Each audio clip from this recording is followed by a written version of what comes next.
மனைவிகள் வாடகைக்கு இப்படி போஸ்டர் மட்டும்தான் ஒட்டல. ஆனா மாட்டு சந்தை மாதிரி ஒரு சந்தையை கூட்டி அங்க பொண்ணுங்களை காசுக்காக பொண்டாட்டியா வாடகைக்கு எடுக்கிறாங்க. மத்திய பிரதேஷ்ல இருக்க ஷிவ்புரின்ற டிஸ்ட்ரிக்ட்ல இருக்க கிராமங்கள்ல தான் இந்த கொடுமை நடந்துட்டு இருக்கு. பல வருஷங்களா நடக்கிற இந்த கொடுமை தாடிஷா பிரதான்ற பேர்ல இன்னைக்கு வரைக்குமே அங்க நடந்துட்டு தான் இருக்கு. ஒவ்வொரு வருஷமும் பல அப்பாக்கள் அவங்க பொண்ணுங்களையும் பல கணவன்மார்கள் அவங்க மனைவிகளையும் இந்த சந்தைக்கு கூட்டிட்டு வந்து அவங்கள மத்த ஆம்பளைங்க கிட்ட பேரம் பேசி ரெண்டுக்கு விட்டுட்டு இருக்காங்க.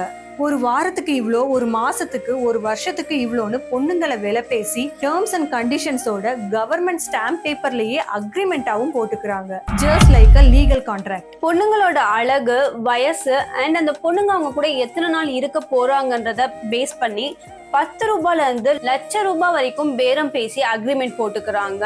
ஒன்ஸ் இந்த அக்ரிமெண்ட் முடியறப்ப ஒன்னு இந்த அக்ரிமெண்ட்டை ரினியூ பண்ணிக்கிறாங்க, ஆர் அந்த பொண்ணுங்களை மறுபடியும் அந்த சந்தைக்கு போய் நிறுத்துறாங்க. பட் இந்த மோசமான பழக்கம் எப்படி ஸ்டார்ட் ஆச்சு? இதோட முக்கிய காரணம் வறுமையும் வரதட்சணை கொடுமையும் தான். வரதட்சணை கொடுத்து கல்யாணம் பண்ணி வைக்க முடியாத பேரண்ட்ஸ் அவங்க பொண்ணுங்களை வாடகைக்கு விட்டு சம்பாதிக்க ஆரம்பிக்கிறாங்க. ஈவன் 8 வயசு குழந்தைய கூட இந்த சந்தையில நிப்பாட்டி இருக்காங்க. இது இல்லீகல் சிஸ்டமாவே இருந்தாலும் அதிகாரத்துல இருக்கிற ஒருத்தருமே இதை கண்டுக்கிறதே கிடையாது.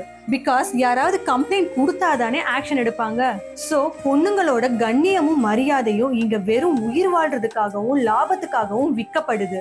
Every women deserves safety, dignity and right to choose her own life.